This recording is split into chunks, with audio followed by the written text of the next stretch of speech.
சொசைட்டியோட பீப்புளோட ஒரு ப்ராப்ளத்தை அட்ரஸ் பண்ணி ஒரு சொல்யூஷன் நீங்கள் கொடுக்குறீங்கன்னா அதுதான் என்டர்பிரினர்ஷிப்.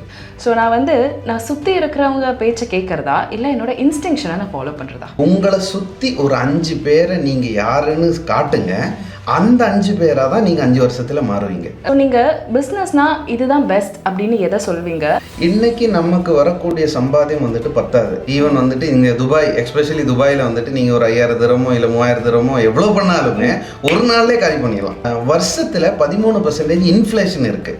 ஆனால் வருஷத்தில் 10% கூட உங்களுக்கு க்ரோத் இல்லைன்னா கண்டிப்பாக நம்மளால் முன்னுக்கு சர்வைவுக்கு பண்ண முடியாது. You have to invest in your wife. So அவங்கள ஒரு செல்ஃப் எம்ப்ளாய்மெண்ட்டை அப்படி ஸ்டார்ட் பண்ணுங்க. இக்கிகை அப்படிங்கிற கூடிய ஒரு புக்கு. உங்களோட பர்பஸை வந்துட்டு கண்டுபிடிங்க. The richest man in Babylon அப்படின்னு சொல்லிட்டு ஒரு புக் இருக்குது. இந்த ஒரு 2 புக்கை இந்த நியூ இயருக்கு ரெசல்யூஷனாக வந்துட்டு எடுத்து படிக்கலாம்.